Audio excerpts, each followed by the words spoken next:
Bueno, es un inmenso honor tener en el diario El Universal al médico, investigador Juan Valentín Fernández de la Gala, que está entre nosotros en el Caribe, en Cartagena, compartiendo el milagro de un libro del que vamos a hablar y del que se va a hablar muchísimo. Es el libro Los médicos de Macondo, ¿verdad? Así es. Publicado por la Fundación Gabo. Es un libro monumental, es una investigación de muchos años. Le damos la bienvenida a Juan Valentín Fernández de la Gala. Bienvenido al Universal. Muchísimas gracias, Gustavo. Para mí, desde luego, es un placer y casi un rito iniciático estar aquí, sabiendo que aquí se formó Gabito como periodista, ¿no? Solo nos faltó que en Getsemaní nos encontrásemos con Zapata Olivella para decirnos venid al Universal. Es cierto, maravilloso. Bueno, ¿en qué momento lee a Gabriel García Márquez? Bueno, esa sería la pregunta.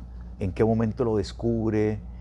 ¿Qué lo deslumbra de él, de sus novelas o cuentos y crónicas? Pues fundamentalmente mi mayor encuentro con Gabriel García Márquez fue mientras era estudiante de medicina. Y bueno, lo que me sedujo de él sobre todo es el lenguaje embrujado, ¿no?, tan seductor, de forma que sobre todo con los cuentos de la Cándida Heréndira, me parece que fue el primer encuentro que tuve, a mí me pareció una forma de narrar que nunca antes había presenciado. Y curiosamente yo por las mañanas estaba en la Facultad de Medicina escuchando las clases solemnes, ¿verdad?, de los profesores, y por la tarde leía tranquilamente a García Márquez y veía coincidencias sorprendentes, es decir, me encontraba párrafos, secuencias, escenas con una extraordinaria solvencia clínica que se correspondían perfectamente con las que yo había escuchado por la mañana. Y decía, este interés, este Gabo, ¿por qué habla de medicina?, ¿no? Entonces ya empezó un poco la inquietud a indagar por ahí. Pero es increíble, parece muy paradójico el hecho de que Gabriel Eligio García Martínez, el padre de García Márquez, quiso ser médico. Se matriculó en medicina, en la Facultad de Medicina, en la Universidad de Cartagena. No pudo continuar estudios por asuntos económicos, pero siempre estuvo ligado a su pasión por la medicina, por los remedios. Terminó siendo el homeópata de muchos pueblos del Caribe y además un hombre que sabía de ciencias naturales, sabía de botánica. Mucha de esa sabiduría uno la ve de pronto en un libro como El amor en los tiempos del cólera. Cuéntenos un poco en su investigación, cómo hizo esta conexión de la familia de García Márquez y ese mundo científico que está detrás de las ficciones. Bueno, la gran preocupación que yo sentí cuando aparecieron las primeras biografías de García Márquez, especialmente la de Plinio Apuleyo, ¿no?, la de Daso Saldívar, ¿no?, fue, y la de, por supuesto, la monumental y bien documentada de Gerald Martin, ¿no?, fue una frase de Plinio Apuleyo que me pareció una iluminación, un verdadero fogonazo de luz, ¿no?, que fue cuando Gabo le contaba, no hay ni una sola línea en ninguno de mis libros que no tenga su base en un hecho real. Y Plinio enseguida le decía, pero Gabito, ¿cómo puede ser eso? Si hay un señor, Mauricio Babilonia, que aparece rodeado de mariposas amarillas cada vez que está cerca, ¿no?, la persona a la que quiere, o hay una señora que va a tender una sábana y de repente se pierde en el cielo con los últimos pájaros, ¿eso cómo va a tener? Y él repetía, no hay ni una sola línea en ninguno de mis libros que no tenga su base en un hecho real. Y entonces yo entendí que había leído mal a García Márquez y que tenía que empezar a leer todo de nuevo, porque yo lo había leído como una historia de ficción. Y Gabo me estaba diciendo claramente que no solo era una historia de ficción, sino que detrás había una parte profundamente biográfica de su propia vida. Y se me ocurrió pensar, si aquí hay personajes médicos con un papel absolutamente protagónico, como puede ser Juvenal Urbino, por ejemplo, ¿no?, en El amor en los tiempos del cólera, como puede ser Abrenuncio de Sá Pereira en el caso de El amor y otros demonios, ¿no?, o el doctor Reverán cuando hablamos del general en su laberinto, ¿no?, seguro que detrás también tendría que haber un personaje real que sostiene la arquitectura de aquel personaje. Y la sorpresa enorme fue que efectivamente había personajes reales detrás. Perseguirlos como un perro tigrero ha sido el papel de mi trabajo y ha sido delicioso. Qué bien.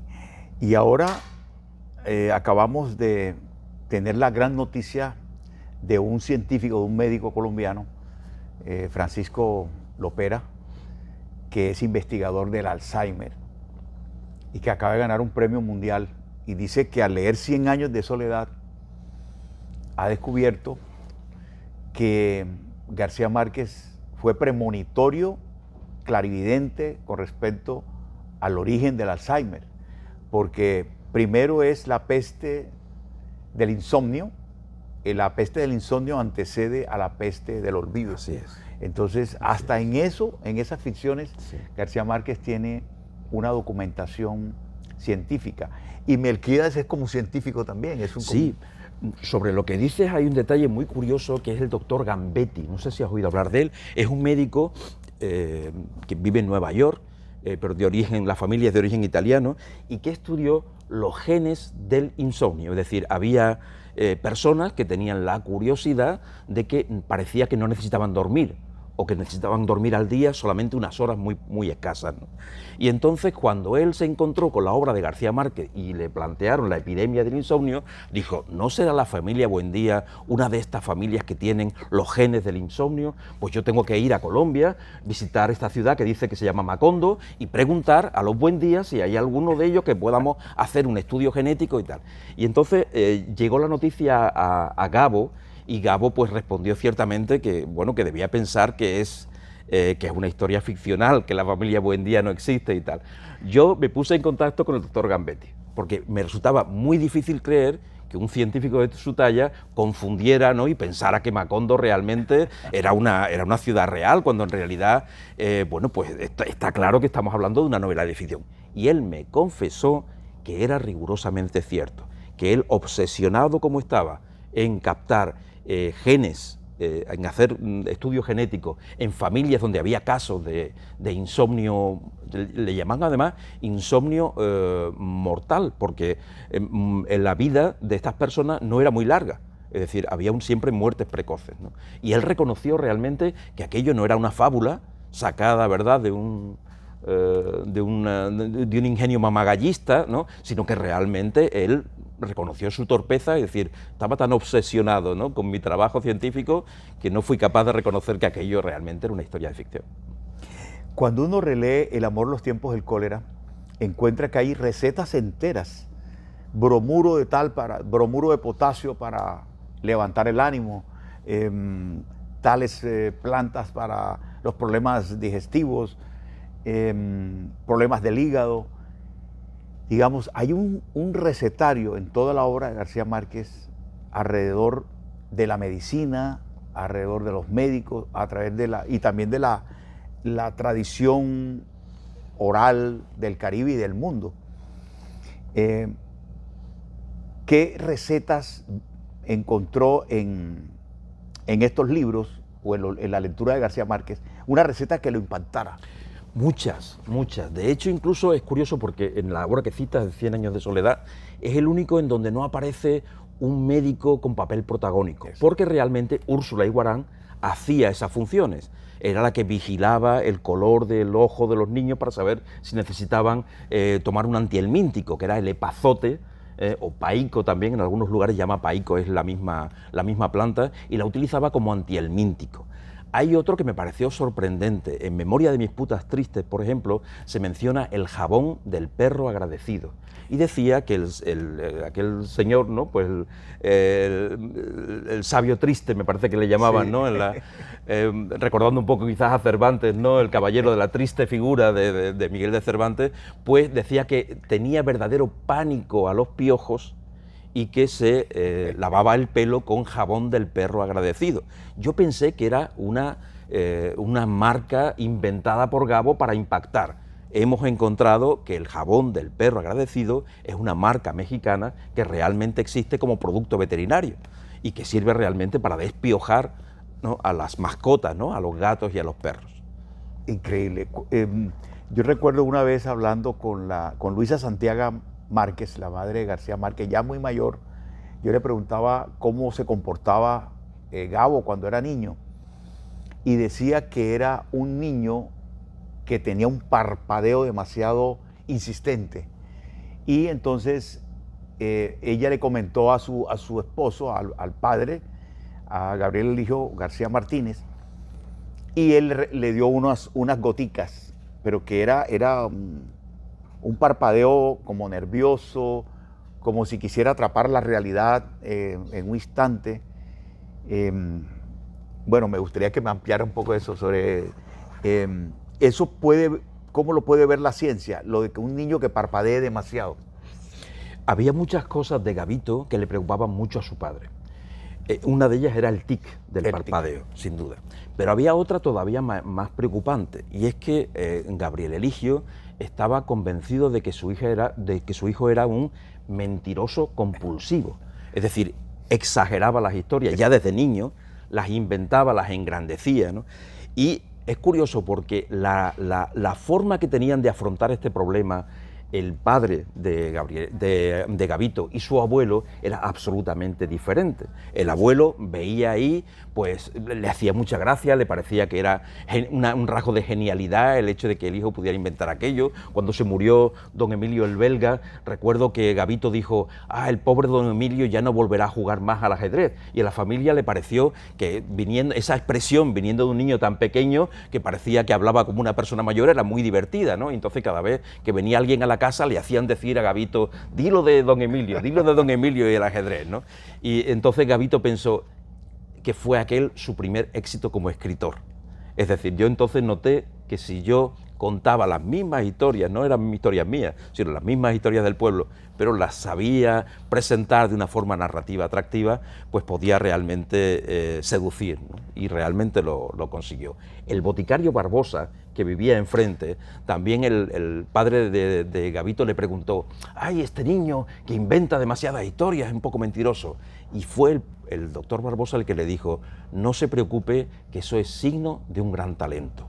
O sea que parece ser que el boticario Barbosa, ya cuando Gabito tenía 7 u 8 años, fue capaz de vislumbrar, ¿verdad?, que ahí había un síntoma, en lugar de preocupante, justamente lo contrario. Qué bien.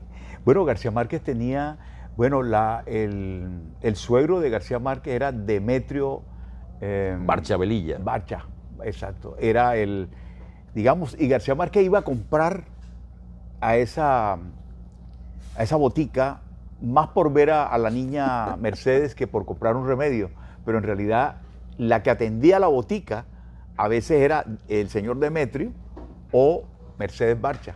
Y entonces ahí había esa comunicación, pero siempre tuvo esa fascinación por los médicos, la amistad con los médicos. Bueno, la pregunta es la siguiente: en El amor, los tiempos del cólera hay una referencia a Juan Méndez Nieto, un médico portugués que vivió en Cartagena a principios, digamos, en el siglo XVI. Recién fundada Cartagena, llegó este médico portugués y escribió un libro sobre de qué se enfermaban los españoles y los cartageneros, de qué se morían. Hizo un libro, un tratado de medicina, que García Márquez lo cita mucho o lo referencia. Además de Juan Méndez Nieto, ¿qué otro médico fue importante en la información literaria de García Márquez? Sobre Juan Méndez Nieto, que es, además, su libro se llamaba Los discursos medicinales. Hay una curiosa coincidencia porque, bueno, fue un médico que se educó en Salamanca, y hemos conseguido averiguar, en el libro se cuenta un poco, cuáles fueron las razones por las que él tuvo que huir precipitadamente a Colombia. Y esas razones, aunque no queremos desvelar, ¿verdad?, para que los lectores puedan asomarse al libro manteniendo la curiosidad, esas razones tienen que ver con la Inquisición. Su familia era una familia de judeoconversos, y en esos días, en Lisboa, en la plaza del mercado, que es donde tenía la Inquisición, ¿no?, pues su picota, pues allí quemaron a 2 miembros de la familia de Méndez Nieto por judaizantes reincidentes. Y se entregaron al brazo secular, que era la forma eufemística que se tenía en los informes de la Inquisición de decir: fueron quemados en la plaza pública. Y entonces Méndez Nieto vio el momento en que tenía que salir de allí, evitando la Inquisición, e irse a América, en donde la Inquisición todavía no tenía esa esa solvencia. Y respecto a otras figuras médicas, nosotros hemos dedicado varios capítulos a cada uno de estos médicos que hay detrás, los personajes de la realidad que sostienen a los de ficción. Yo había visto también que hay la magistralidad de algunos pasajes es absolutamente deslumbrante. Por ejemplo, la intoxicación por cianhídrico que abre el primer capítulo, primer párrafo de El amor en los tiempos del cólera, Jeremías de Santamur, que aparece ahí con aquel olor a almendras amargas. Cuando yo leí aquello, me di cuenta de que aquello parecía sacado de un manual de toxicología, porque se describía, primero, el olor típico a almendras amargas. En segundo lugar, el cadáver estaba tieso y torcido. Y los manuales de toxicología refieren que las intoxicaciones por cianhídrico hacen que la rigidez cadavérica aparezca mucho antes. Tenía las pupilas diáfanas. Sabemos que los intoxicados por cianhídrico conservan la transparencia de la córnea mucho más tiempo que otros cadáveres que mueren por otras circunstancias. Es decir, evidentemente detrás de aquel pasaje magnífico había ciertamente una solvencia científica que lo sostenía. Y entonces yo le pregunté, un día que me encontré con Gonzalo García Barcha en París, y aproveché y le pregunté: Gonzalo, ¿qué médico aconsejaba a tu padre en estas cuestiones? Y me dijo: mi padre no tenía un médico que le asesorara en estas cuestiones. A mí aquella respuesta me hundió en la miseria, porque digo, ¿y ahora yo qué cuento? Porque yo lo que quería era demostrar mi hipótesis de que realmente había un médico detrás. Y me repitió: mi padre no tenía un médico que le asesorara en estas cuestiones. Tenía todo un equipo médico donde estaban ginecólogos, pediatras, psiquiatras, ¿no?, médicos forenses, a los que llamaba y daba la lata de día y de noche para preguntar: ¿cómo podría yo matar a esta persona pero que me durase 3 capítulos? O al contrario, ¿cómo podría yo matar a esta persona pero que fuese una muerte a pie de página, ¿no?, que muriese allí, que pudiéramos encontrar el cuerpo a pie de página, ¿no? Y entonces le dije a Gonzalo: por favor, dame la lista de estas personas que colaboraban, porque realmente ellos tienen también gran parte del mérito y la solvencia de la obra inmortal de García Márquez, sostienen la parte científica, ¿no? Como buen periodista, Gabo sabía documentarse bien y acudir ciertamente a fuentes fiables de documentación. La parte más divertida de esta historia ha sido perseguir a cada uno de estos asesores médicos y saber en qué punto concreto, en qué obra concreta participaron, entre ellos Gazabón, el doctor Gazabón, ¿verdad?, dentista de Gabo en Cartagena. Con una curiosidad: todos pensamos que las cenizas de Gabo ciertamente están en el claustro de la Merced, salvo, como tú explicabas también en tu libro, ¿verdad?, la flor amarilla del prestidigitador, salvo un canino. El doctor Gazabón tuvo en una ocasión que extraer un canino a Gabo y, como sabía que ya era una persona de fama, en lugar de desprenderse de él, como habitualmente hacen los dentistas, lo conservó, lo engastó en oro y todavía lo conserva. Con lo cual, en el claustro de la Merced tenemos todos los restos del Gabo, salvo un canino que está en Tampa, Florida. Así que Cartagena y Tampa, en Florida, comparten un poco... Es increíble. Y García Márquez le decía a Jaime Gazabón: ¿pero qué vas a hacer con eso? Y él decía: no, eso es como un talismán, porque llegó a colocárselo y atendía a Gabo con el canino ya puesto, lo tenía en el cuello. Y bueno, y a García Márquez le daba mucha gracia a eso. Pero esta escena nos lleva a la relación de García Márquez con los odontólogos que aparecen en su obra. Por ejemplo, un día de estos es un alcalde que es militar, que le sacan una muela sin anestesia, y García Márquez describe todo el elemento de odontología, digamos, todas las piezas, todos los elementos, lo que indica que muy observador, muy investigador de cada detalle de ese cuento, un día de estos, y de las escenas que incluye en toda su obra. Hay un rigor científico, un rigor investigativo, hasta las últimas consecuencias. Entonces, la otra pregunta es, ¿Este libro lo has escrito en cuánto tiempo? Esta es una investigación de años. Sí, en realidad fue mi tesis de doctorado. Yo soy profesor de Historia de la Medicina, y entonces lo que intenté con esa obra fue pues, crear puentes de comunicación entre el mundo de la medicina y el mundo de las humanidades. Puentes que son muy gratos de transitar y que no son tan extraños, porque de alguna manera los médicos somos también contadores de historias. Nuestras historias se llaman historias clínicas, ¿eh? Qué bien.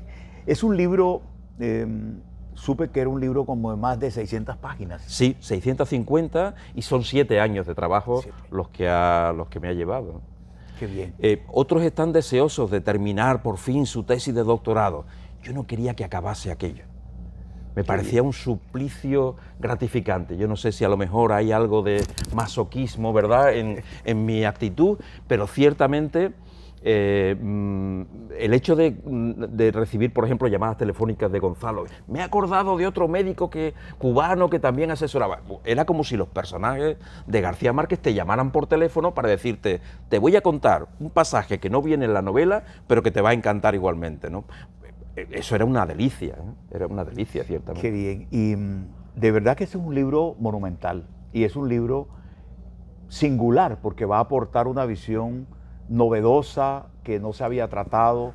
Ninguno de los dos, los biógrafos, Dazo y Llera, lo habían tratado, y además las tesis que han surgido tampoco habían tratado esa relación de García Márquez con la medicina.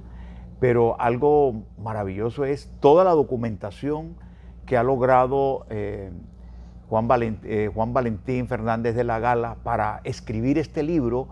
Más o menos en qué momento estará publicado y estará circulando en toda España y Iberoamérica. ¿En qué momento? Pues pensamos que posiblemente a comienzos de junio, está ahora mismo en prensa, ¿verdad?, pero a comienzos de junio pueda empezar la distribución de un libro en el que, bueno, pues la Fundación Gabo ciertamente ha tenido un papel importante, CoSalud también, y en colaboración con la editorial Mare Magnum, José Antonio Carbonell ha hecho un trabajo de edición magnífico. Yo creo que el libro, honestamente, creo que se ha enriquecido gracias al trabajo de estas personas que hay detrás. Es decir, mi nombre es el que aparece en la cubierta, pero honestamente me parece que esa obra no solamente tiene un nombre de autor, es decir, hay todo un coro de voces que están detrás sosteniendo, y un coro de voces súper generoso, porque ha sido una contribución desinteresada por completo, ¿no?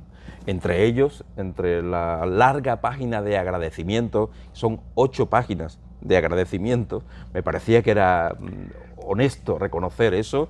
Por supuesto, Gustavo está ahí, ¿no?, y están también otras muchas personas, ciertamente. Es un honor, de verdad. Una tarde tuve un privilegio de conversar con García Márquez, y el tema era curiosamente las enfermedades. Él estaba en ese momento pasando un momento difícil de salud, y él me decía que se chequeaba permanentemente. Él tenía como la obsesión porque el cuerpo estuviera bien, que las enfermedades, hay enfermedades silenciosas, y tocamos el tema del autismo por una situación muy familiar. Y él me decía, ¿será que en algunos personajes, yo tengo algunos personajes que pueden ser autistas? Rebeca, que come tierra, que está en una soledad tremenda, es probable que sea autista. Pero él se preguntaba, estábamos tomando una limonada, ¿será que yo también soy autista? Porque yo tengo una obsesión por ciertos olores. Hay olores que me llevan a la infancia, el olor del baúl, cuando abrí ese baúl de mi abuelo, y estaba las 1001 noches descuadernadas, y estaba el diccionario. Entonces él dice que tiene unos recuerdos, digamos, de cuando cuando era un niño de meses, o sea, tenía unos recuerdos demasiado tempranos. Y él se preguntaba si no tendría alguna condición autística. Él me decía eso, que el tema de las enfermedades le preocupaba muchísimo, y de cómo el cuerpo podía traicionarlo. El tema de la muerte, si no lo quería tratar, siempre él decía, ese tema no me lo... Porque él decía que la mayor traición era la muerte realmente, porque la muerte llega sin preguntarle, bueno, ¿te quieres morir? ¿Te quieres morir mañana o hoy y tal? Entonces él decía que eso era una traición, porque, y a una periodista de España le dijo, yo quisiera asomarme desde la muerte a ver cómo sigue la cosa, cómo va la vida, pero muy genial García Márquez. Bueno, ¿qué autores han sido básicos, además de las biografías, además de los documentos científicos? ¿Qué testimonios de médicos contemporáneos que no conocieron a Gabo, que no lo han leído o que no han tenido esa relación, también fueron importantes en el libro? Bueno, la figura, por ejemplo, de Enrique de la Vega, un famoso médico cartagenero, es la que sostiene la figura de Juvenal Urbino. Juvenal Urbino realmente es un personaje mosaico. Está compuesto por 3 personajes médicos. Uno de ellos es Enrique de la Vega, que fue decano mucho tiempo de la Facultad de Medicina de aquí, y un médico cartagenero muy reconocido, iba siempre típicamente por las calles de Cartagena, incluso en los meses de más calor, con sus trajes de lino blanco, ¿no?, con su corbata, ¿no? Se había formado en la Sorbona, exactamente igual que Juvenal Urbino, ¿no? Y lo que sí, ciertamente, Juvenal y Enrique de la Vega, evidentemente por circunstancias cronológicas, pues pertenecen a épocas cartageneras distintas, ¿no?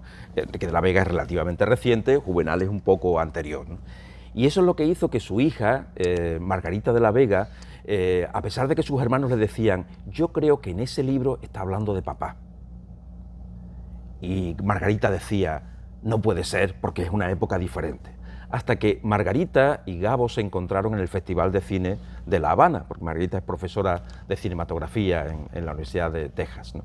Y lo primero que le dijo Gabito cuando se encontraron es, ¿viste el retrato que hice de tu papá en mi novela? Acababa de salir el Amor en los tiempos del cólera, ¿no? Ella se quedó absolutamente helada. Entonces mis hermanos tenían razón realmente. Y es que es absoluto, es decir,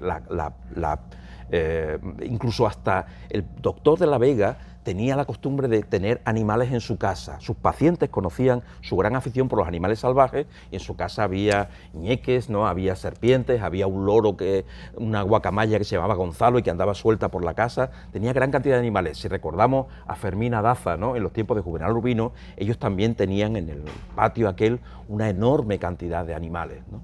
Es decir, las coincidencias son sorprendentes. La otra parte del personaje está tomada de un cirujano que se llama Napoleón Franco Pareja.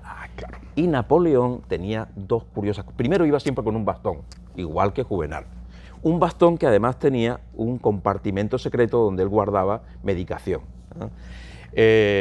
Tomaba limonada siempre en la siesta debajo de un mango. Aprovechaba en ese momento para leer exactamente igual que hace Juvenal Urbino.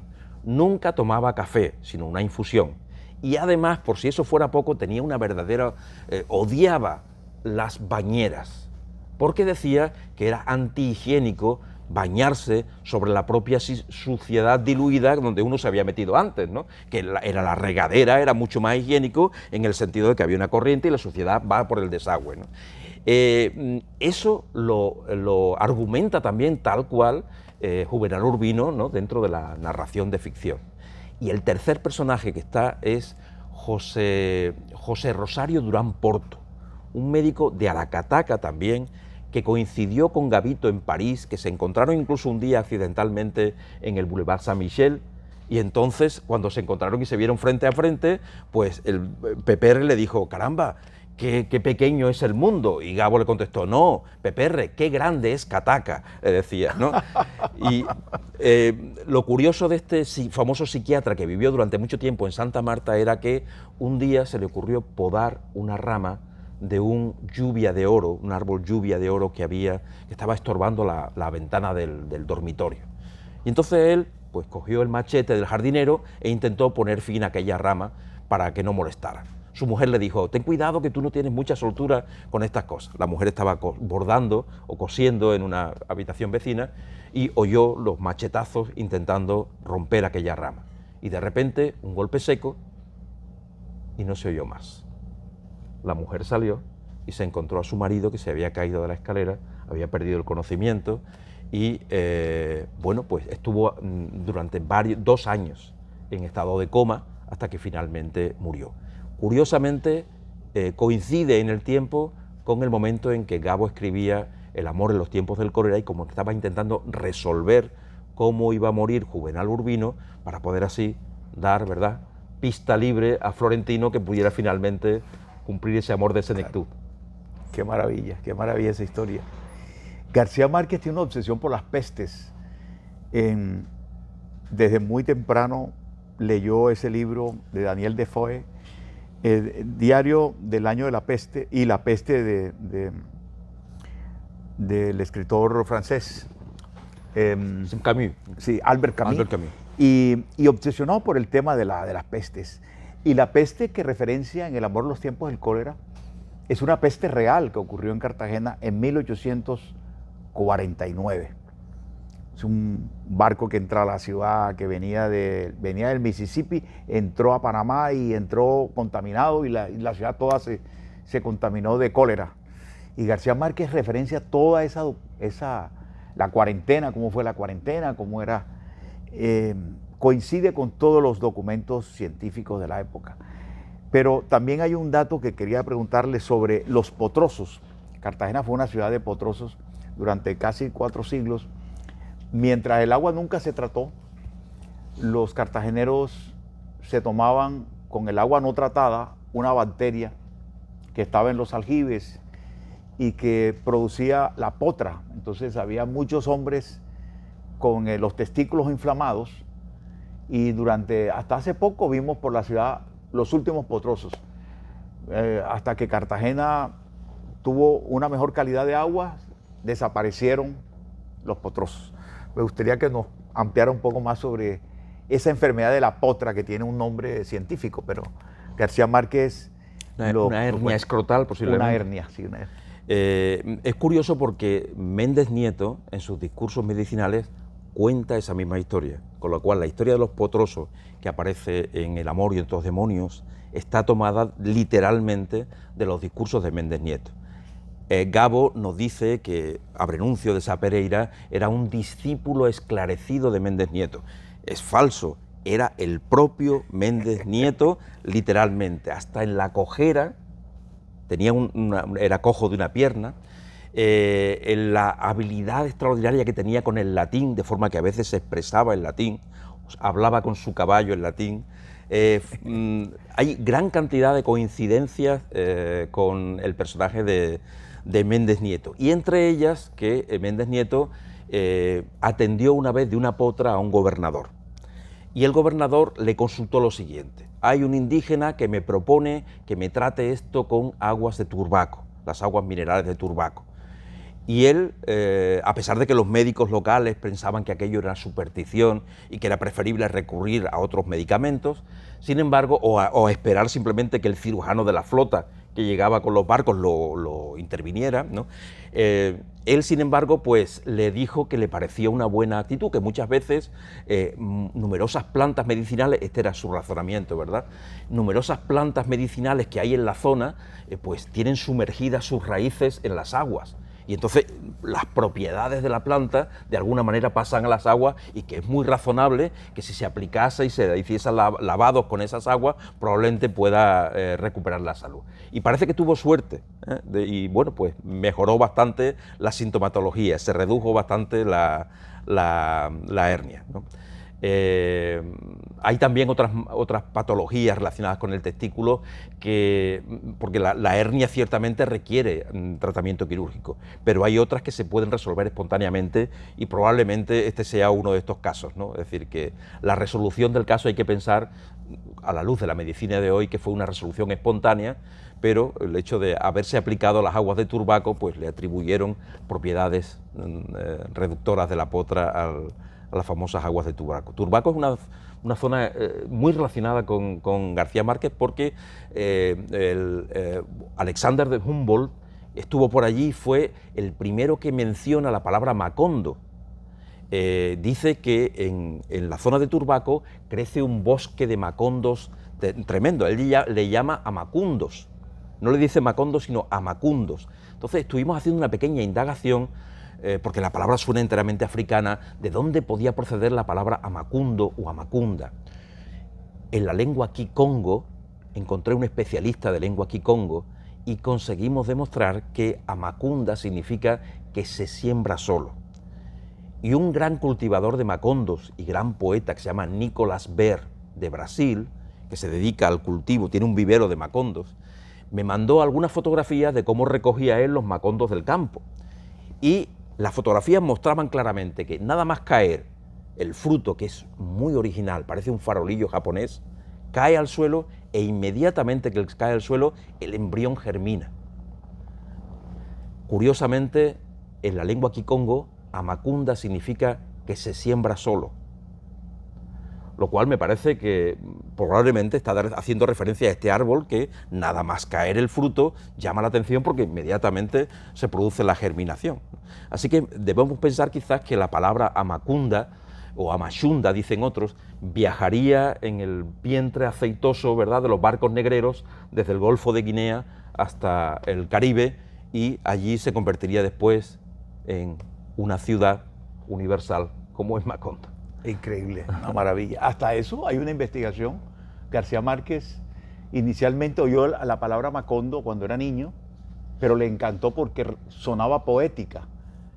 Pero a medida que investigaba, por ejemplo, su profesor Mario Alario Di Filippo hizo en el año 64 un diccionario donde intenta definir Macondo, las diversas connotaciones que tiene, como árbol, como juego de azar en el Caribe, como tribu errante en África, o sea, varios significados.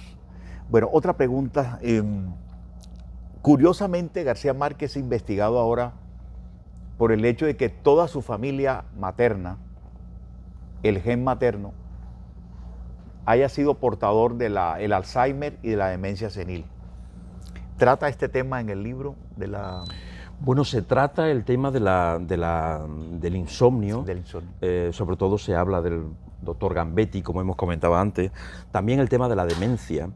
Y hay otro detalle que a mí me parece interesante en ese sentido porque se aprecia una evolución de Gabo, ¿no? Si recordamos, por ejemplo, el libro Ojos de perro azul, donde cuenta una historia de 3 ciegos, ¿recuerdas aquello? Claro. Que en un salón donde había alcaravanes sueltos, ¿no? La noche de los alcaravanes. Eso es, la noche de los alcaravanes, pues ellos imitaron el canto de los alcaravanes, pero se equivocaron al dar la hora.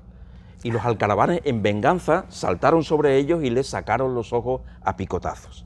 Bueno, la referencia mítica está ahí, porque esto hace referencia quizá a cómo Edipo, cuando se da cuenta de que se ha acostado con su madre, Yocasta, ¿no?, y se ha dado cuenta de que ha caído en un incesto, se había enamorado de su madre sin saber que era su madre, pues se arranca los ojos con el alfiler de la capa de su propia madre, ¿no? Aquí, en lugar del alfiler de la capa, pues tenemos los alcaravanes. Pero lo más llamativo de esta historia es que a partir de ese momento los ciegos deambulan absolutamente desorientados. Son seres desvalidos. La ceguera, por tanto, en los primeros cuentos de García Márquez, está tratada como un desvalimiento, como una discapacidad. Qué diferente cuando nos cuenta la ceguera de Úrsula, en donde es la ceguera del clarividente, es decir, es alguien que no ve la realidad física, pero que intuye otra realidad y es capaz hasta de saber la posición del sol por el mecedor, que se ha ido moviendo en la ventana para coser a medida que el sol se ha ido moviendo también a lo largo de la casa. Es decir, la visión que se tenía de un ciego en 100 años de soledad, por ejemplo, es de una clarividencia extraordinaria, de un ser un poco como la ceguera de Tiresias, que era una persona ciega, pero precisamente por eso esa ceguera le daba una visión en otros horizontes, en otros mundos. Maravilloso. En la primera página de 100 años de soledad se habla de 5 siglos prácticamente de la historia de América y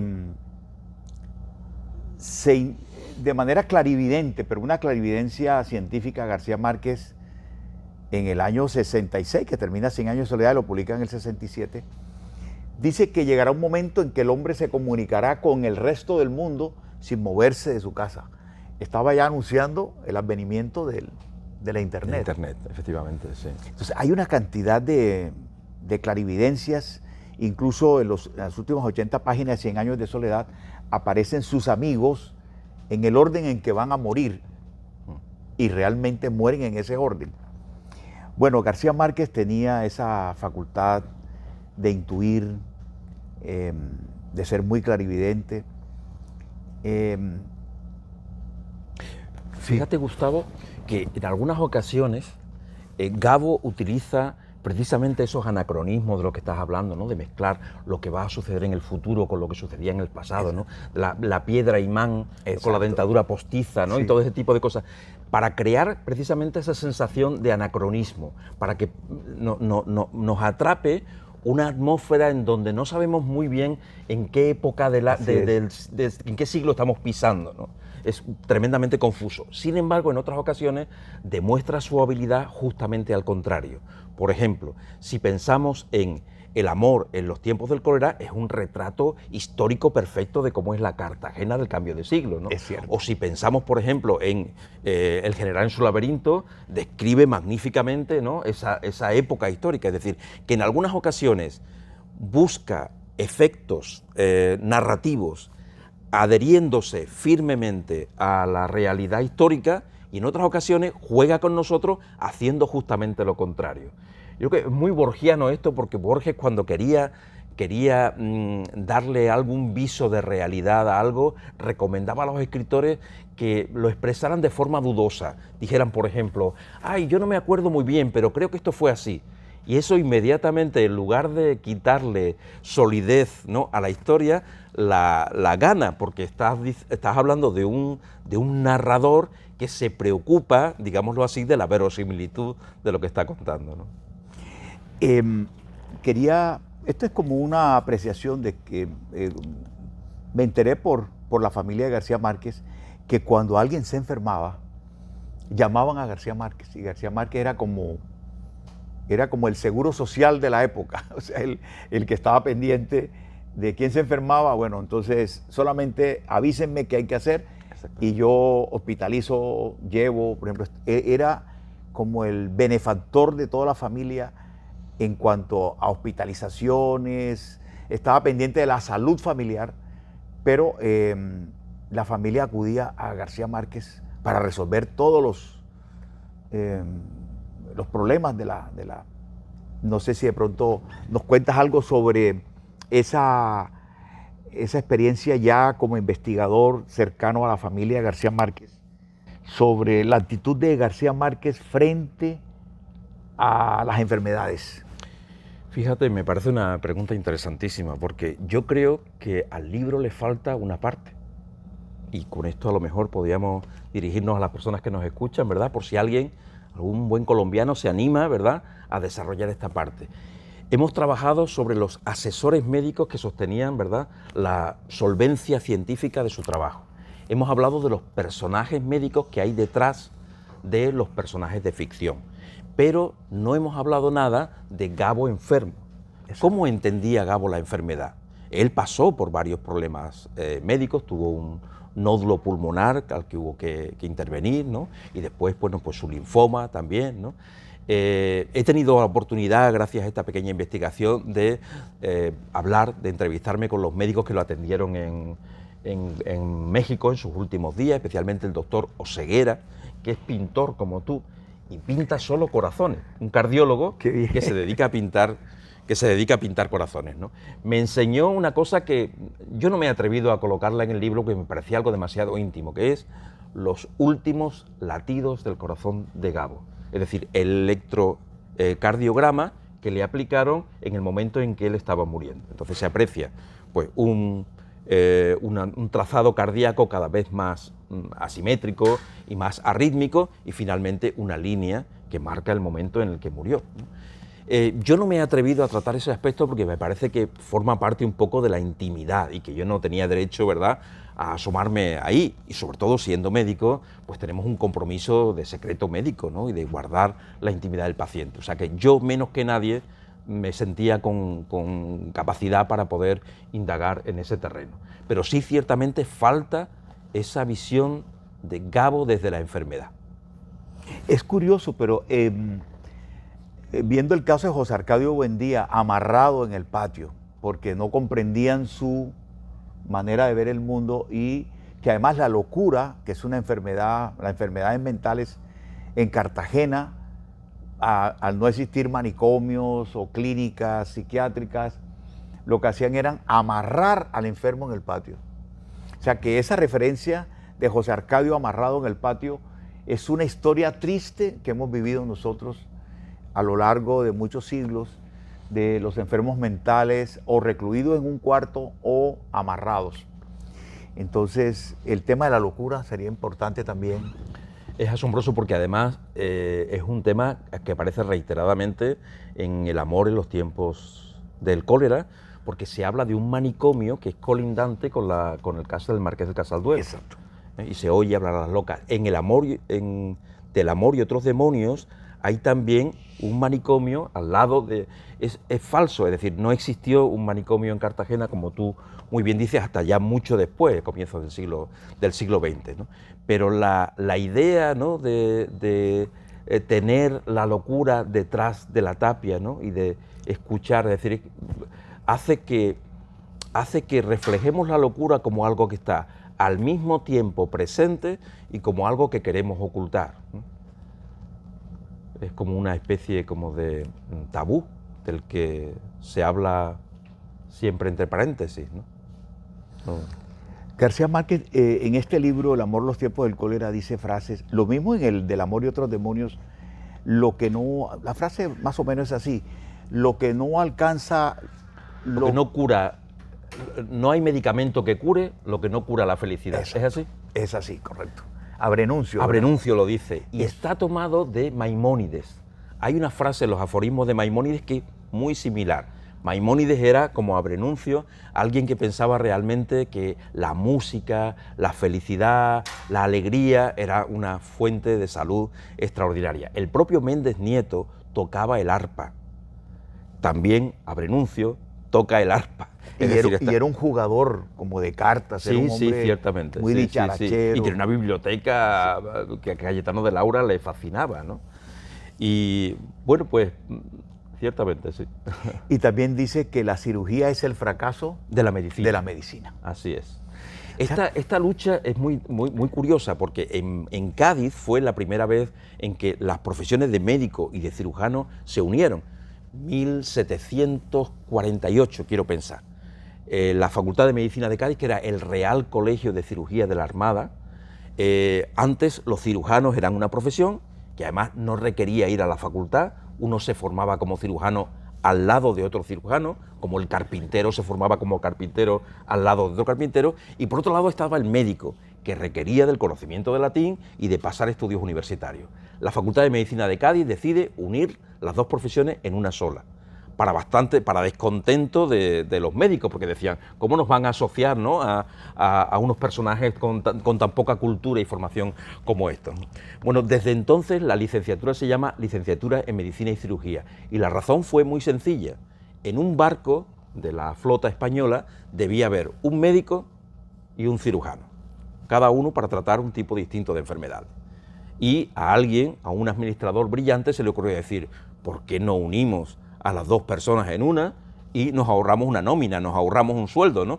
Se le paga como... Y entonces, desde entonces los médicos militares se formaban, los médicos de la Armada, se formaban al mismo tiempo como médicos y como cirujanos. Esa rivalidad yo la he notado todavía en mis tiempos de estudiante.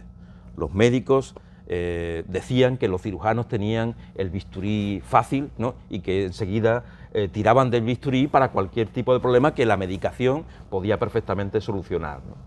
Y los cirujanos le decían a los médicos que eran demasiado poco intrépidos, y cuando decían intrépidos se referían al significado etimológico, porque intrepidare significa temblar. Es decir, significa que los médicos, cuando tenían que enfrentarse a un problema quirúrgico, les temblaba el pulso, y sin embargo a ellos no. Qué curioso.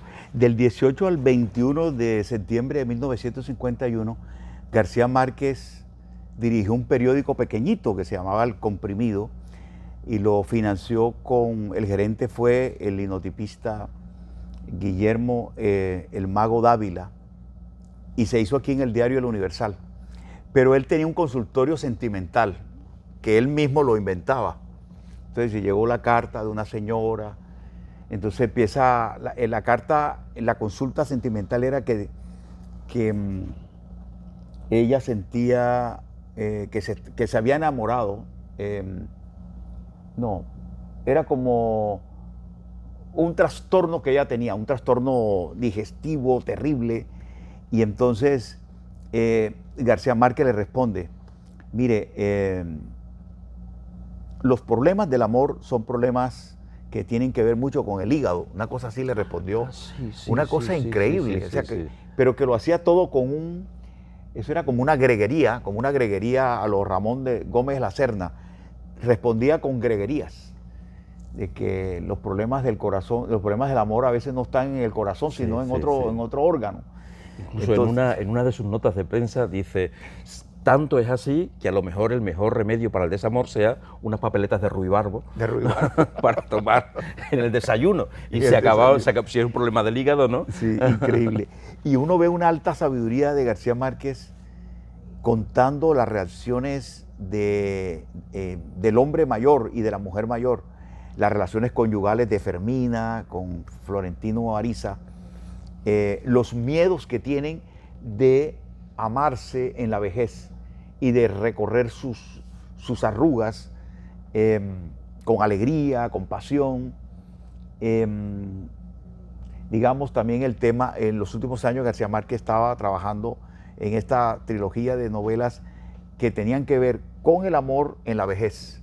Y también las enfermedades formaban parte de sus preocupaciones también.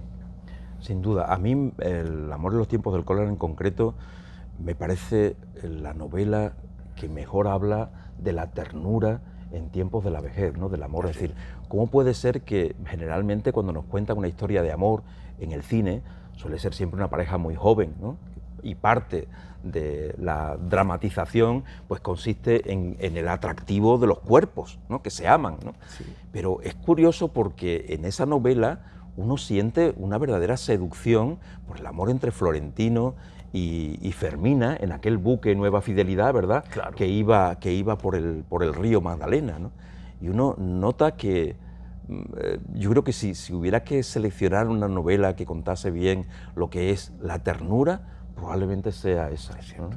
Y García Márquez decía que bueno, Cien años de soledad es su novela mítica, que ya es clásica, pero que una novela que iba a crecer en el tiempo y que iba a conmover los corazones de los lectores era El amor en los tiempos del cólera, porque una novela muy llena de amor, de mucha pasión, de mucha sabiduría. Probablemente eso es lo que hace que un clásico sea un clásico, es decir, una novela que sea capaz de crecer como un ser vivo. Yo recuerdo que Borges era capaz de hacer 5 lecturas de la Divina Comedia.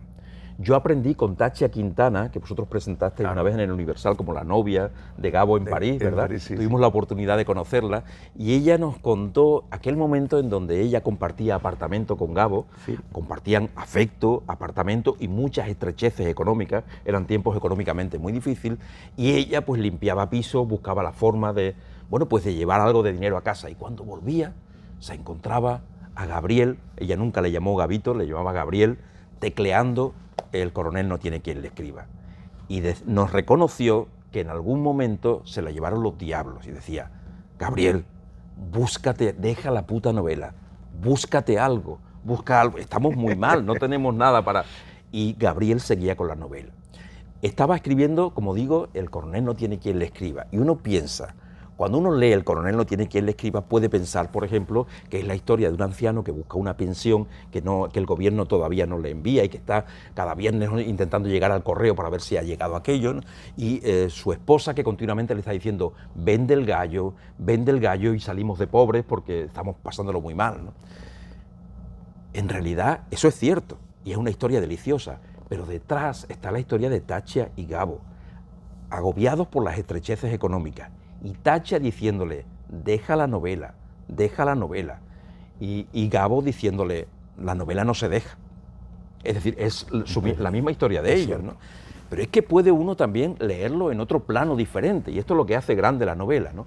Y es que uno dice, me encuentro a un coronel que tiene confianza en el gobierno como para esperar la pensión que debe recibir en justicia, ¿no?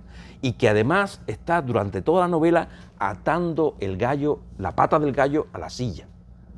Y que los de la sastrería, sin embargo, los jóvenes de la sastrería más efusivos, pues sacan al gallo y lo llevan a la gallera a pelear, ¿no? Y él lo rescata de la gallera y lo vuelve a atar a la pata de la silla. Son las dos Colombias. Es decir, la Colombia que cree que la única solución posible es la violencia, sacar el gallo violento que todos llevamos dentro, y aquel otro colombiano que tiene la esperanza en que el diálogo pueda ser la solución para el problema, ¿no?, de la violencia en Colombia. A mí me pareció que una obra que puede leerse a 3 niveles, ¿no?, y que de los 3 uno puede sacar el provecho, ¿no?, me pareció asombroso, ¿no? Es decir, el propio Gabo también estaba pendiente del correo, igual que el coronel, porque había pedido ayuda económica a su familia, con lo cual cada día se asomaba al buzón a ver si aquella ayuda finalmente había llegado, ¿no? Bueno, se ha hablado mucho de la relación de García Márquez con su padre. Bueno, él se crió con el abuelo, el veterano coronel de la Guerra de los 1000 días, pero ya cuando muere le toca vivir por algunos momentos, y García Márquez a los 13 años ya era consciente de que en esa casa viviría con un hermanito nuevo cada año, y él decide a tiempo irse de la casa, independizarse, y la excusa que tiene es lograr conseguir una beca para estudiar fuera del Caribe colombiano. Zipaquirá, ¿no? En Zipaquirá. Entonces, es curioso que pese a que no tuvieron esa cercanía, pero que luego sí se encontraron y se reconciliaron cuando él está escribiendo El amor, los tiempos del cólera, el papá de García Márquez una vez me dijo a mí: yo no quiero que él escriba esa novela, porque es que esa novela es mía, la novela la he vivido yo.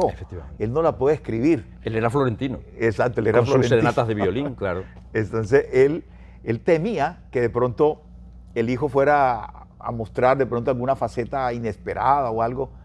No alcanzó a leer el libro, ¿verdad? Él murió antes, en el 84 y la novela salió. Tampoco Enrique de la Vega pudo leer el libro en el que está representado como Juvenal Urbino. Exacto. Falleció de leucemia poco antes de que saliera. Entonces yo le pregunté a la madre de García Márquez por qué a veces chocaban. Y entonces ella me dijo: no, lo que pasa es que Gabo y Gabito se parecen demasiado, por eso es que chocan demasiado. Y es que el papá era una persona que recitaba poesía, tocaba el violín, era un encantador de serpientes, era un hombre maravilloso, dicharachero, le metía conversación a todo el mundo, y era una especie de tegua, porque le consultaban enfermedades y él siempre tenía un recetario, siempre con plantas, tenía plantas medicinales. Y curiosamente García Márquez incluye toda esa información en su obra, en El amor, los tiempos del cólera. En el 100 años de soledad aparece un homeópata, precisamente, que nadie cree en él, y hay una información. Doctor Alirio Aponte. Alirio Aponte. Entonces, lo que quería concluir era que García Márquez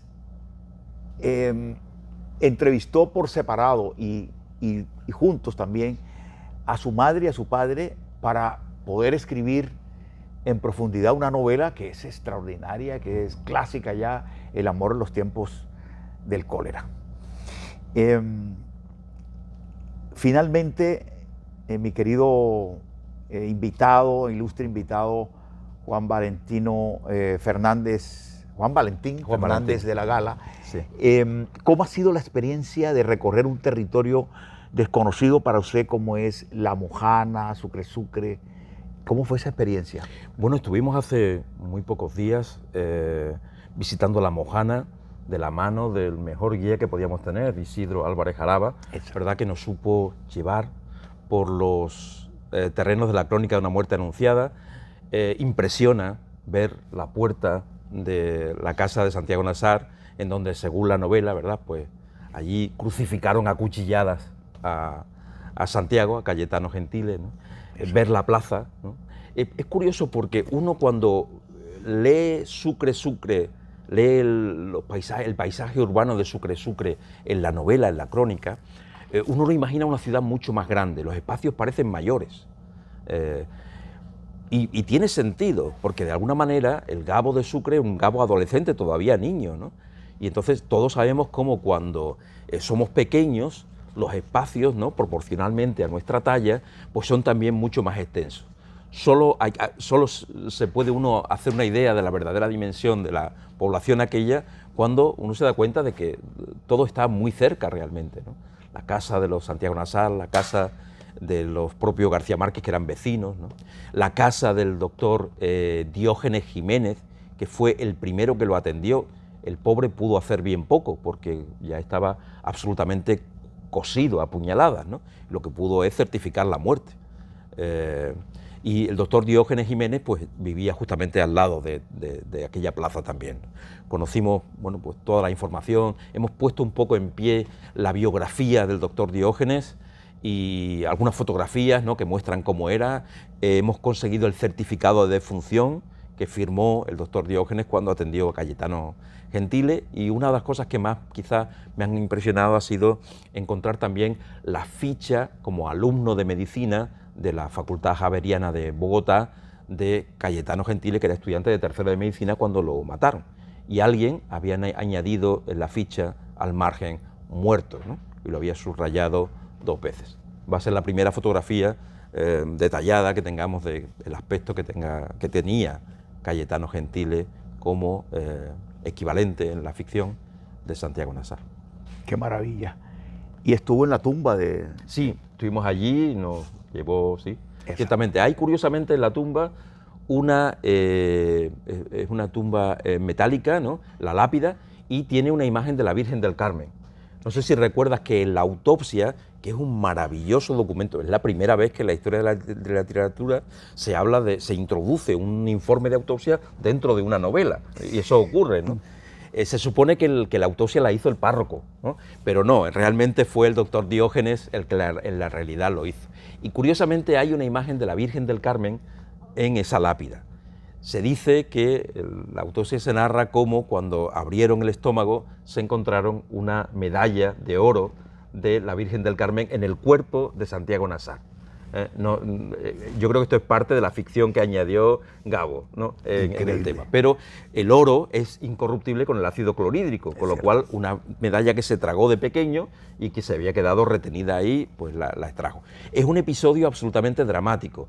Lamentablemente, Birri, que hizo la versión cinematográfica, pasó por alto la autopsia. Nunca lo entendí, porque me parece que quizá uno de los momentos, aparte del asesinato del propio Santiago Nasal contra la puerta, ¿no?, uno de los momentos de mayor dramatismo de aquella historia es precisamente la autopsia, en donde se repiten otra vez, ¿no?, pues aquella carnicería, ¿no?, que los hermanos vicarios hicieron con el cuerpo, ¿no? Y me pareció además que el detalle de la medalla podía ser especialmente dramático, mostrarlo en el cine, pero sin embargo Birri prefirió pasar por alto esa historia, ¿no? Y otro detalle que me contó Jaime García Márquez, me dijo que alguien había encontrado un dedo de Santiago Nasal en el callejón, una vez que ya lo habían metido en el ataúd. Los niños jugando por allí. Esto es algo que es muy frecuente, porque cuando un individuo intenta defenderse de una agresión por arma blanca, en medicina forense, yo fui forense durante 3 años en España, una de las actitudes típicas es que la víctima intenta sujetar la hoja con las manos para evitar que te llegue al cuerpo. Entonces es muy frecuente que se produzcan cortes entre los dedos. En el meñique no es raro incluso que se produzca la amputación completa del meñique. Y otro de las lesiones muy características que también presenta Santiago Nasal y que habla de la extraordinaria solvencia de la documentación de Gabo es que aparecen cortes en el antebrazo por utilizar el brazo como escudo para defenderse de las cuchilladas. Y aparecen también una serie de cortes que iban destinados al cuerpo, pero que por fortuna la víctima supo detener con el brazo. Maravilloso. Finalmente, esta ha sido una entrevista formidable y llena de revelaciones. Cuéntenos un poco de dónde es nuestro ilustre invitado, que nos cuente un poco de su origen, del lugar donde nació, donde ha transcurrido, donde vive en la actualidad. Ese dato para cerrar. Bueno, yo nací en Macondo, porque nací en un pequeño pueblo de Extremadura, de la Extremadura más profunda, limítrofe ya con Andalucía, un pueblo de unos 2000 habitantes, y bueno, pues teníamos, digamos, la suerte, ¿verdad?, de ser un espacio en donde pues, nos conocíamos todos, ¿no?, como ocurre en Macondo también, ¿no?, y donde el contacto con la naturaleza pues era pues, un aliciente más, ¿no?, conocer el mundo de los animales, el mundo natural, ¿no?, el ganado. A mí me parece que aquello le dio un extraordinario sabor, ¿no?, a mi vida. Soy profesor de Historia de la Medicina en la Universidad de Cádiz, y allí pues mi labor fundamental ha sido lo que llamamos la antropología forense. Es decir, Cádiz es una ciudad con una gran cantidad de necrópolis romanas, aparecen continuamente, cada vez que hay una obra aparece un enterramiento romano. Entonces lo que hacemos en la facultad es coger estos enterramientos y determinar el sexo, la edad, la estatura y la patología de estas personas del siglo I, siglo II de nuestra era, ¿no? Entonces, bueno, al principio la verdad es que tuve que contar con la complicidad entusiasta de mi esposa, porque a medida que iban apareciendo los restos y los íbamos estudiando, yo los tenía que ir almacenando provisionalmente en casa. Llegamos a tener 187 individuos en nuestra propia casa, un cementerio romano completo, en donde dominaban fundamentalmente los niños pequeños, porque la mortalidad infantil en aquella época era extraordinaria. Los metíamos donde podíamos, en el hueco de la escalera, en una bañera que estaba fuera de uso, o incluso, yo no sé si esto lo debo contar, pero bueno, vamos a contárselo a los, ¿no?, a los que nos oyen en El Espectador. Me parece que ellos merecen esta confidencia. Había 2 fenicios debajo de nuestra cama de matrimonio de recién casados. Fenicios silenciosos, que nunca dieron la lata, nunca, ¿no?, pero que yo creo que a Gabo esto no le hubiera gustado nada, como sabes, él tenía cierta, ¿verdad?, prevención hacia el mundo de la muerte, claro. De los... Pero esto es una historia para una novela. Sí, Toda esta historia que está contando es prodigiosamente hermosa, bueno, dramática, pero que se puede contar como una novela porque aquí la realidad supera la ficción. Totalmente, sí, es verdad. Es un privilegio tremendo el que ha tenido, y hemos tenido también los que nos están escuchando compartirán el tremendo privilegio de haber escuchado a Juan Valentín Fernández de la Gala, quien muy próximamente presentará su libro Los médicos de Macondo, ¿verdad? Los médicos de Macondo, que va a ser realmente un libro que va a aportar una dimensión científica a todo lo que se ha escrito sobre el Premio Nobel de Literatura Gabriel García Márquez. De verdad, muchas gracias, muchas gracias. Muchísimas gracias a ti. De verdad, muy contentos, muy felices.